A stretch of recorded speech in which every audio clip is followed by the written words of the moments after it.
नमस्कार दोस्तों, मैं हूं एडवोकेट ब्रिजेश यादव। आपके अपने यूट्यूब चैनल ब्रिज एलएलबी पर आप सभी का बहुत बहुत स्वागत करता हूं दोस्तों। डियर फ्रेंड्स, आज की वीडियो क्लास में हम चर्चा करने वाले हैं, बात करने वाले हैं दोस्तों, क्या आपने किसी बैंक या फिर एनबीएफसी से आपने कोई लोन लिया था दोस्तों? हो सकता है वो आपका पर्सनल लोन हो या फिर आपका वो सिक्योर लोन हो दोस्तों, ठीक है। अब होता क्या है ऐसे में, आगे चलकर किसी न किसी विषम परिस्थिति या फिर कोई मजबूरी या फिर कोई कारण या फिर कोई रीजन होगा जो कि जेन्युइन होगा, उस रीजन की वजह से आपने क्या किया, उस लोन की ईएमआई को आपने डिफॉल्ट करना स्टार्ट कर दिया दोस्तों, ठीक है। अब लोन की ईएमआई डिफॉल्ट होने पर जो बैंक और जो एनबीएफसी है वो किस प्रकार के नोटिसेस आपको भेजती है, किस प्रकार के नोटिसेस आपको सर्व करती है, और ये जो भी नोटिसेस आपको भेजी जाती है, क्या इन नोटिसेस का आपको जवाब देना चाहिए, क्या इस मामले में आपको जवाब आपका दाखिल करना चाहिए दोस्तों। आगे चलकर यदि बैंक आपके खिलाफ में कोई लीगल एक्शन लेती है, फॉर एग्जांपल अपने एडवोकेट के माध्यम से आपको लीगल नोटिस भेजती है, लीगल नोटिस सर्व करती है, और साथ ही साथ यदि आगे चलकर आपका जो मैटर है, यदि आपने इसी तरीके से आगे भी अपने लोन की ईएमआई को डिफॉल्ट करते गए और आगे चलकर 92 डेज के बाद, दैट मींस कि लगातार 3 ईएमआई आपने डिफॉल्ट किया, 3 महीने हो गए, उसके बाद आपका अकाउंट एनपीए में कैटेगराइज या फिर डिक्लेयर्ड हो गया, उसके बाद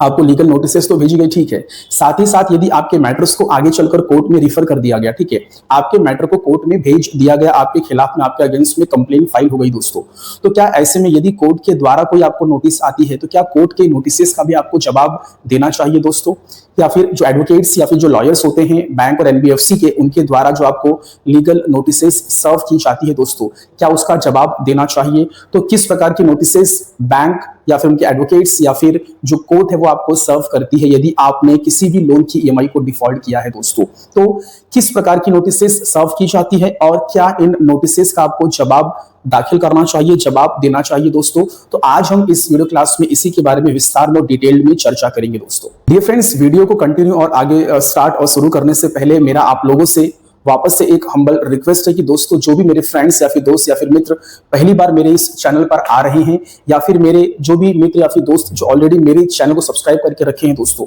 सो डियर फ्रेंड्स, जो नए हैं उनसे प्लीज मेरा हम्बल रिक्वेस्ट है कि मेरे इस चैनल को सब्सक्राइब करें, और जो मेरे पुराने जो व्यूवर्स हैं और जो नए अभी जुड़ रहे हैं दोस्तों, इनसे भी मेरा हम्बल रिक्वेस्ट है कि प्लीज मेरे इस वीडियोस को लाइक करें और अपने दोस्तों के साथ में शेयर करें। यदि आपने बेल आइकन की बटन को यदि आपने ऑन नहीं किया दोस्तों, तो प्लीज उसको भी ऑन कर लीजिए, जिससे कि भविष्य में मेरी जो भी वीडियोस लोन से संबंधित आएंगी उसका नोटिफिकेशन, उसका मैसेज सबसे पहले आपको मिले दोस्तों। और साथ ही साथ यदि आप वीडियोस को देख रहे हैं दोस्तों, यदि आपके मन में कोई भी प्रश्न, कोई भी डाउट्स या फिर कोई भी क्वेश्चन है दोस्तों, तो प्लीज आप कमेंट सेक्शन में लिखिए, मैं उसका आपको जवाब दूंगा। और साथ ही साथ मैंने एक लीगल हेल्पलाइन नंबर भी मैंने दे के रखा है, आप उस पर बेझिझक बिना संकोच के आप डायरेक्टली सीधे आप कॉल कर सकते हैं। यदि डियर फ्रेंड्स, यदि मैं कॉल रिसीव ना करूं दोस्तों, तो आपको बिल्कुल भी तनिक भी आपको घबराने की जरूरत नहीं दोस्तों। आप मुझे उसी सेम नंबर पर मुझे आप व्हाट्सएप भी कर सकते हैं, आपके जो भी प्रश्न होंगे उसका मैं आपको जवाब जरूर दूंगा दोस्तों। सो डियर फ्रेंड्स, आइए वीडियो लेक्चर्स को स्टार्ट करते हैं दोस्तों। डियर फ्रेंड्स, जब लोन की ईएमआई डिफॉल्ट होती है 1, 2, ठीक है, सपोज एक एग्जांपल, एक उदाहरण मैं ले रहा हूं कि आपने कोई एक सपोज पर्सनल लोन लिया है, उसमें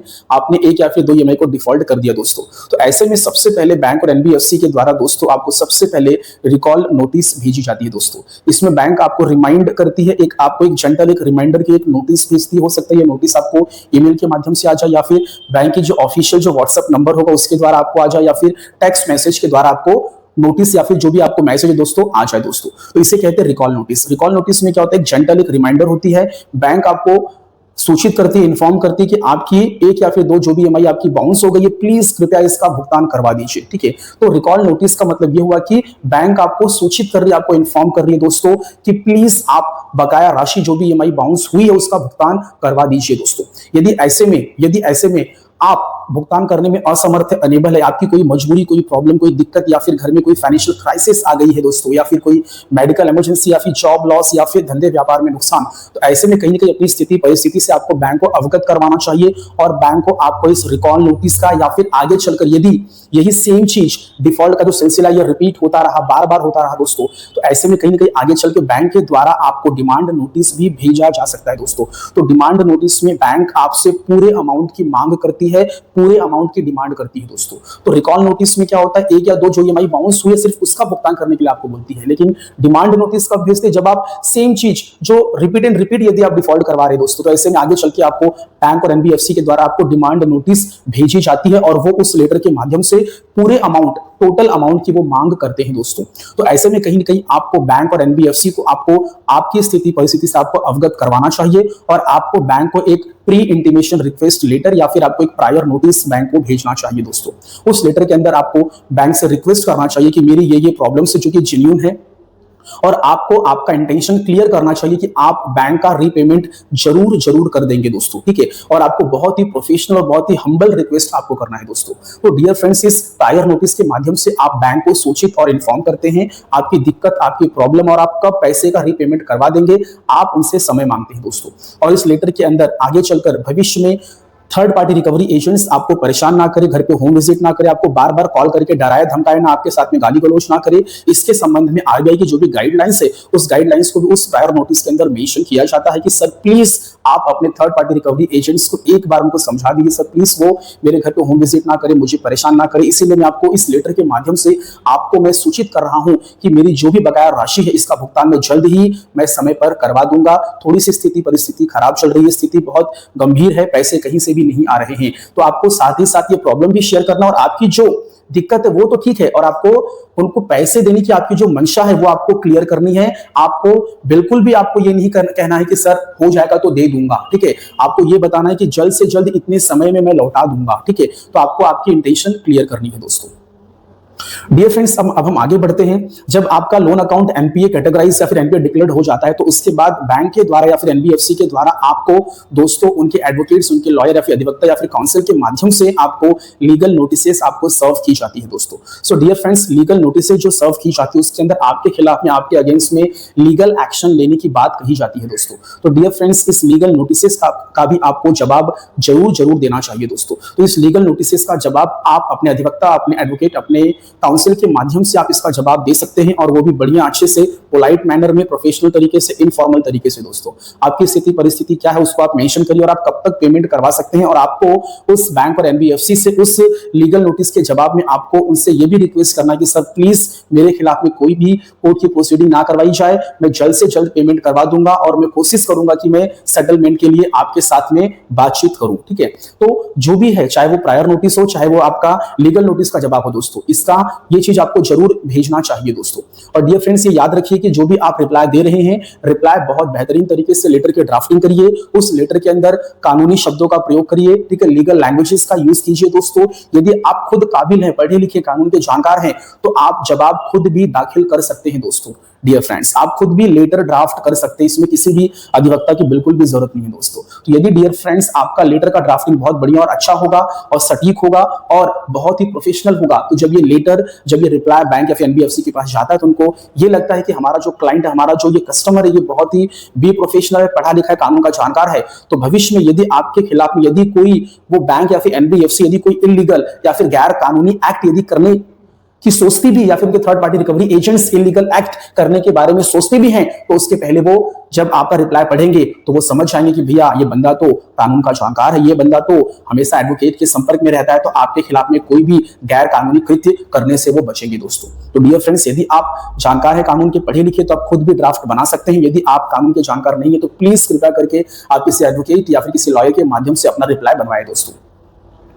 तो डियर फ्रेंड्स, यदि आपको लीगल नोटिसेस में सेक्शन 25 की नोटिस आ जाए, सेक्शन 138 की नोटिस आ जाए, या फिर आर्बिट्रेशन की प्रोसीडिंग्स की बात की जाए दोस्तों, तो प्लीज आप इसका रिप्लाई जरूर दीजिए किसी एडवोकेट के माध्यम से, या फिर खुद भी आप इसका रिप्लाई बनाकर दे सकते हैं दोस्तों। यदि आपने कोई पर्सनल लोन का डिफॉल्ट किया या फिर आपने क्रेडिट कार्ड्स का डिफॉल्ट किया, तो ऐसे में हो सकता है कि आपके खिलाफ में, आपके अगेंस्ट में आर्बिट्रेशन की प्रोसीडिंग्स चलाई जा सकती है। तो यदि आपको आर्बिट्रेशन की प्रोसीडिंग्स की नोटिस आती है या फिर आपके खिलाफ में आर्बिट्रेशन की प्रोसीडिंग्स चला दी जाती है, तो फिर आपको हर एक स्टेप पे आपको नोटिसेस आएंगे दोस्तों। तो आपको आर्बिट्रेशन की प्रोसीडिंग्स का अपॉइंटमेंट ऑफ आर्बिट्रेटर या फिर आपके अगेंस्ट में आर्बिट्रेशन की प्रोसीडिंग्स चलाई जा रही है, उसमें आपको ऑब्जेक्शन रिप्लाई जरूर आपको फाइल करना है दोस्तों। यदि आपके खिलाफ में कोई अवार्ड यदि इशू हो जाता है तो उस समय भी आपको उसको चैलेंज करना चाहिए दोस्तों। तो डियर फ्रेंड्स, हर एक स्टेप पे, हर एक कदम पे यदि आपको कोई भी लीगल नोटिसेस आती है तो उसका प्लीज जरूर जवाब दीजिए। यदि वह नोटिसेस जेन्युइन है, ठीक है, सही है और प्रोफेशनल तरीके से, फॉर्मल तरीके से बैंक या फिर एनबीएफसी या फिर उनके बिहाफ पे काम करने वाले जो भी उनके एडवोकेट्स हैं, यदि उनके द्वारा यदि जेन्युइन नोटिसेस सर्व की जाती है तो उसका प्लीज रिप्लाई दीजिए दोस्तों। यदि आपके पास पैसे नहीं है तो आपको भी प्रोफेशनल तरीके से, कानूनी तरीके से आपको हर एक नोटिसेस का आपको जवाब देना, यदि आपके पास पैसे नहीं है तो दोस्तों। सो डियर फ्रेंड्स, यदि पैसे नहीं है तो प्लीज आप कानून के हिसाब से,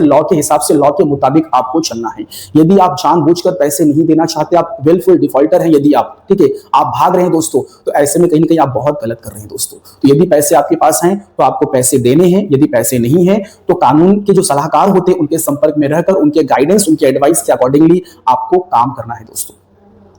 डियर फ्रेंड्स, यदि आपका मैटर कोर्ट में रेफर कर दिया जाता है तो हो सकता है मे बी आपके खिलाफ में सेक्शन 25 का मुकदमा दर्ज हो जाए, सेक्शन 138 चेक बाउंसिंग का मुकदमा दर्ज हो जाए, या फिर हो सकता है मे बी अगर सपोज आपने सिक्योर लोन लिया होगा दोस्तों, तो हो सकता है कि आपके खिलाफ में, हो सकता है कि आपको 13(2) की नोटिस या फिर 13(4) की नोटिस आ जाए दोस्तों। तो ऐसे में आपको 13(2) की नोटिस या फिर 13(4) की नोटिस जो भी है, इसमें आपको जरूर आपका रिप्लाई आपको फाइल करना चाहिए, आपके अधिवक्ता, आपके एडवोकेट के माध्यम से, या फिर आप खुद भी फाइल कर सकते हैं दोस्तों। तो कोई भी नोटिस हो, प्लीज आप किसी भी नोटिस को आप हल्के में बिल्कुल भी ना ले, किसी भी नोटिस को आप बिल्कुल भी लाइटली ना ले दोस्तों। हर एक नोटिस का आपको रिप्लाई देना चाहिए। डियर फ्रेंड्स, यदि आपका मामला कोर्ट में रिफर हो जाता है, यदि आपको बैंक के द्वारा प्री कॉग्निजेंस नोटिस यदि सर्व की जाती है, तो आपको प्री कॉग्निजेंस नोटिस का भी दोस्तों आपको रिप्लाई फाइल करना है दोस्तों। आपकी जो भी समस्या है, आपको इसके संबंध में आपको बैंक से बात करना चाहिए, यदि आपके खिलाफ में प्री कॉग्निजेंस की नोटिस कोर्ट के द्वारा सर्व की गई है तो। दूसरी चीज दोस्तों, यदि आपको कोर्ट ने समन्स भेजा या फिर वारंट आपके खिलाफ में इशू हो गया, दैट मींस कि कोर्ट ने आपको बुलाया है,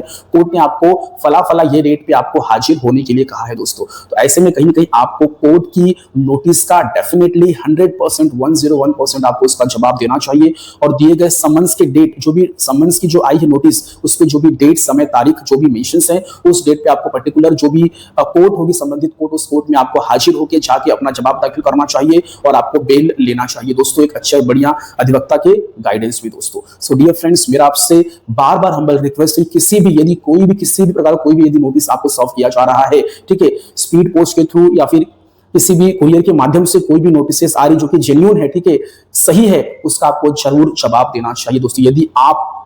पैसे नहीं दे पा रहे हैं तो। सो डियर फ्रेंड्स, यदि पैसे आपके पास नहीं है तो आपका कोई ना कोई जेन्युइन रीजन होगा, तो वो चीज को आपको बैंक के साथ में शेयर करना चाहिए दोस्तों। सो डियर फ्रेंड्स, ये मेरा वीडियो यहीं पे समाप्त होता है। आप लोगों ने इतना समय दिया दोस्तों, आप लोगों का बहुत बहुत धन्यवाद दोस्तों। सो डियर फ्रेंड्स, ये लेक्चर यहीं पे खत्म होता है। थैंक यू सो मच, धन्यवाद।